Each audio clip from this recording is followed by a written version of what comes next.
योगी आदित्यनाथ, बिहार में महिलाओं के बुरखे की चिंता है। बिना मुसलमानों को टारगेट किए बिना इनका कोई भी चुनाव सफल नहीं होता। जो जितना बड़ा अपराधी भाजपा का उतना बड़ा मंत्री। जब जब चुनाव आता है घुसपैठिए कहां से आ जाते हैं। चुनावी धांधली की बात कर रहे हैं योगी आदित्यनाथ, ये सवाल तो चुनाव आयोग पर पूछा जाना चाहिए। बच्चियों का बलात्कार किया जा रहा है, नौकरी नहीं है, बेरोजगार से पीड़ित हैं, नौकरी मांगने पर लाठियां पड़ती हैं। ये हकीकत है उत्तर प्रदेश की। जब जब चुनाव आएगा ये मुसलमान, घुसपैठिए, आतंकवादी, इन सब का डर बिठाकर वोट बटोरना चाहते हैं। भगवा आतंक का जो है प्रचलन बढ़ता जा रहा है और ये सिर्फ और सिर्फ दलित, पिछड़े, आदिवासी, मुसलमानों को टारगेट कर भाजपा अपनी कुर्सी बचाना चाहती है। यहाँ पर एजेंसियां चुनाव कराती हैं, एजेंसियों के बलबूते पर सरकारें बनती हैं और एजेंसियों का डर बिठाकर चुनाव कराया जा रहा है।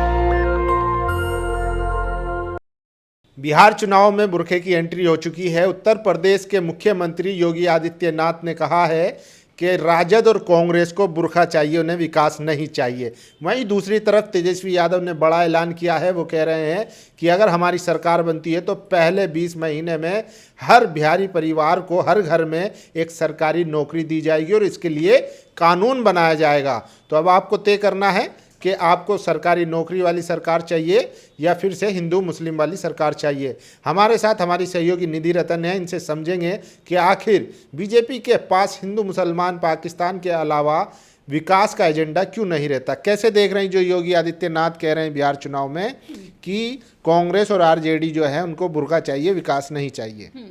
मुझे लगता है कि ये योगी जी का बयान कोई पहली बार नहीं आया है। योगी जी, मैं इसलिए कह रही हूँ कि यहाँ पर सही बात कहने को लेकर पत्रकारों पर एफआईआर हो जाती है। तो थोड़ा आपको लिबरल भी दिखना पड़ता है, थोड़ा भाजपाई भी दिखना पड़ता है, क्योंकि आजकल पत्रकारों का ट्रेंड तो यही चल रहा इसीलिए है। सम्मान दे रही है, जी लगा रही है। आजकल पत्रकारों का ये ट्रेंड हो गया है कि आप परसेप्शन क्रिएट करो भाजपा की सरकार कहाँ पर कैसे बनानी है। और रही बात योगी आदित्यनाथ के बयान की, तो सोचिए ये कोई पहली बार नहीं है। जब जब चुनाव आता है भाजपा अपनी मानसिकता का इसी तरीके से प्रदर्शन करती है। शायद आपको लोकसभा का वो चुनाव याद होगा जब देश के प्रधानमंत्री बेतुके शब्दावली का उच्चारण करते हैं मंचों से, महिला मंगलसूत्र, मुजरा, यहाँ तक कि पता नहीं बोलते हैं कि आपकी बेटियों को ले जाएंगे, आपके घर की रोटियों को ले जाएंगे। जब ये सत्ता में रहते हुए इस तरीके से जनता के मन में भय पैदा करते हैं तो उनके लिए बुरखा कौन सी बड़ी बात है। बिना मुसलमान पाकिस्तान जिंदा के अलावा इनके पास कोई मुद्दा ही नहीं बचता। 11 साल का आप डेटा उठा के देख लीजिए, उत्तर प्रदेश रेप, बलात्कार के मामले अव्वल दर्जे का राज्य बन चुका है योगी आदित्यनाथ को, लेकिन बिहार में महिलाओं के बुरखे की चिंता है। बुरखे की चिंता में ये उत्तर प्रदेश के आने वाले विधानसभा चुनावों की तैयारी कर रहे हैं और कैसे तेजस्वी और राहुल गांधी के कंधे पर रखकर ये यूपी चुनाव की तैयारी में तो जुट जाते हैं, लेकिन ये नहीं बताएंगे कि हमारी सरकार ने उत्तर प्रदेश में या केंद्र सरकार ने पूरे भारत में जहां जहां भाजपा की सरकार है वहां कितना रोजगार दिया। और अगर चुनावी धांधली की बात कर रहे हैं योगी आदित्यनाथ, ये सवाल तो चुनाव आयोग पर पूछा जाना चाहिए। लेकिन उन्होंने कहा ना, उनकी यूएसपी है कि हमने तो अपने प्रदेश में माफियाओं को जो है जहन्नुम पहुंचा दिया और यहाँ भी देखिए कितना बढ़िया चल रहा है। जो आरजेडी के गुंडे होते थे वो किस तरीके से जंगल राज फैलाते थे और अब एकदम सुशासन है। जहां पर कोई भी सीएम होगा दलित, पिछड़ा, आदिवासी, उस राज्य को मीडिया और तमाम जातिवादी नेता योगी आदित्यनाथ जैसे मानसिकता वाले जंगल राज बताएंगे। उनका उत्तर प्रदेश में कौन सा विकास हो गया। उत्तर प्रदेश में देखिए किस तरीके से हालात हो गए हैं। बच्चियों का बलात्कार किया जा रहा है, नौकरी नहीं है, बेरोजगार से पीड़ित हैं, नौकरी मांगने पर लाठियां पड़ती हैं। ये हकीकत है उत्तर प्रदेश की।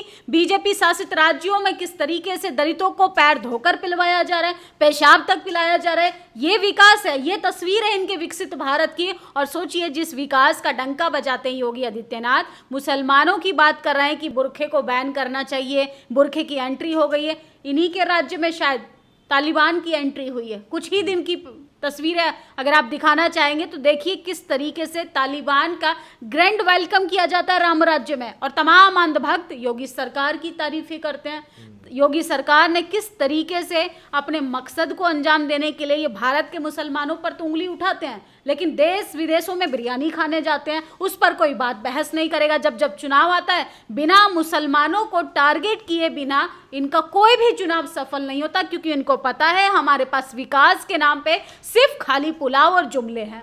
लेकिन ये भी तो जरूरी है ना, घुसपैठ बढ़ती जा रही है तो इसलिए उनको रोकना भी जरूरी है, माफिया गुंडों पे लगाम लगाना।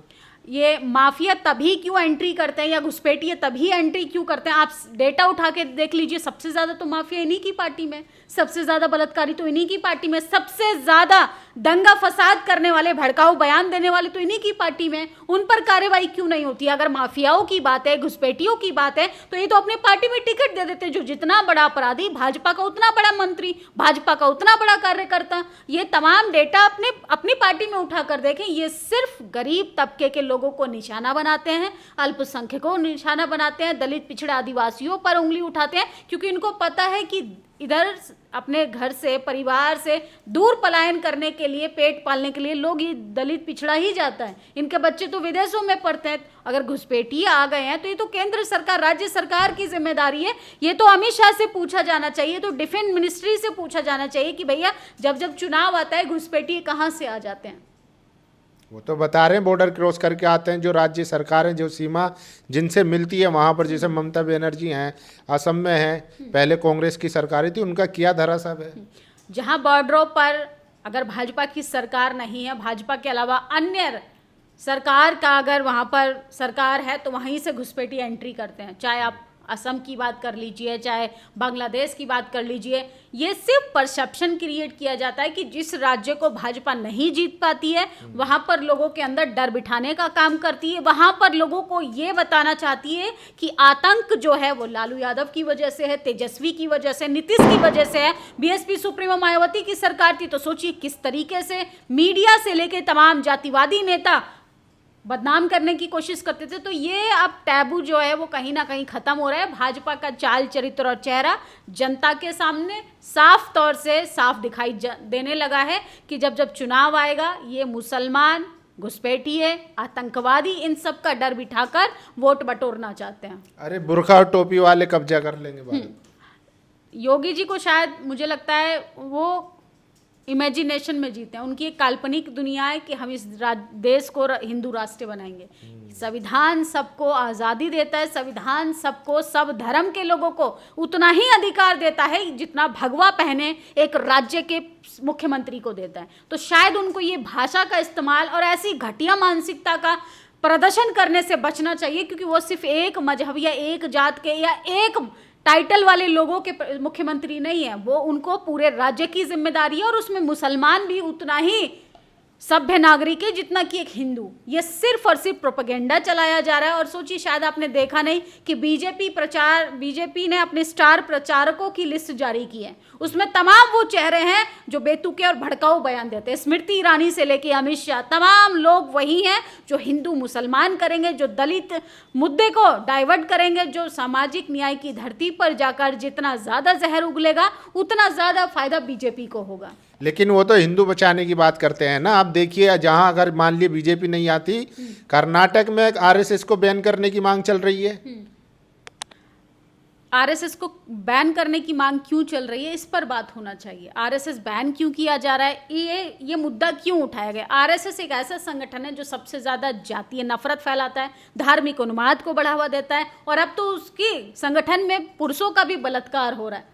आप इससे अंदाजा लगाइए कि इस ऐसे नफरती संगठन पर बैन लगना चाहिए कि नहीं लगना चाहिए। ये जगह जगह सोसाइटी से लेके कॉलेज यूनिवर्सिटी के गेट पर कहीं भी आरएसएस का प्रचार प्रसार करने लगते हैं। वहीं अगर किसी कॉलेज यूनिवर्सिटी में बाबा साहब या भगत सिंह की प्रतिमा को लेके कोई अपने विचारों का प्रदर्शन कर देता है, ऐसे शिक्षिकाओं का इस्तीफा मांग लिया जाता है, नौकरी बदल दी जाती है। ये हकीकत है कि इस देश में सिर्फ और सिर्फ भगवा आतंक का जो है प्रचलन बढ़ता जा रहा है, और ये सिर्फ और सिर्फ दलित, पिछड़े, आदिवासी, मुसलमानों को टारगेट कर भाजपा अपनी कुर्सी बचाना चाहती है। भाजपा अपनी कुर्सी बचा रही है। ऑफ कोर्स भाजपा अपनी कुर्सी बचाने के लिए, आप देखेंगे आज ही गुजरात के सीएम को छोड़कर तमाम मंत्रियों ने, 17 से ज्यादा मंत्रियों ने इस्तीफा दे दिया।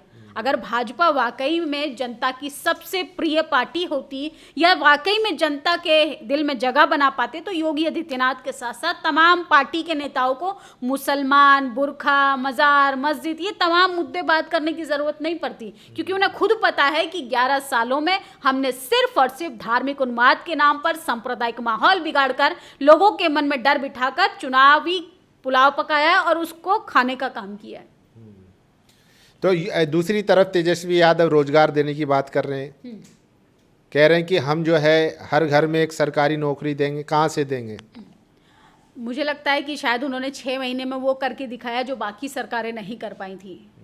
केंद्र सरकार की बात करें तो उन्होंने तो दिल्ली, देश की राजधानी में जब चुनाव हुआ था, 2500 रुपये, मात्र 2500 रुपये देने की बात हुई थी हर महिला के खाते में। इन्होंने वो तक नहीं दिया। 5 लाख का तो चलो हम मान लेते हैं कि झूठ बोला। अमित शाह जी ने खुद बोला कि ऐसे जुमले आते जाते रहते हैं। 15 लाख तो सोचिए, हाँ 15 लाख वाला तो किस तरीके से प्रोपेगेंडा चलाया जाता है। जो सरकार आपको नौकरी देगी, आपके बच्चों के भविष्य को उज्जवल बनाएगी, उसे तो ये बदनाम करेंगे। लेकिन जो सरकार सिर्फ जुमला परोसेगी, नौकरी के नाम पे लाठियां भजवाएगी, महिलाओं को घसीटेगी, किस तरीके से पेपर लीक की धांधली लगातार बढ़ती जा रही है, भ्रष्टाचार अपनी चरम सीमा पर है, ऐसे लोग मुसलमान के बुरखे पर टिप्पणी करेंगे, इसके अलावा कुछ नहीं करेंगे। लेकिन जनता भी तो चुन रही है ना। जनता को चाहिए कट्टर हिंदू चाहिए, तभी तो आ रहे हैं। जनता अगर चुनती तो फिर तस्वीर कुछ और होती भारत की। तो कौन चुन रहा है?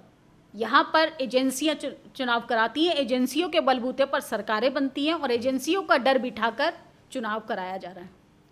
चलिए, तो देखिए बिहार में जो है सांप्रदायिकता शुरू हो चुकी है। जिस तरीके से योगी आदित्यनाथ ने कहा है कि कांग्रेस और आरजेडी को बुर्का चाहिए, विकास नहीं चाहिए, वहीं तेजस्वी यादव ने बड़ा ऐलान कर दिया है कि वो हर घर में एक सरकारी नौकरी देंगे और इसके लिए कानून भी बनाएंगे।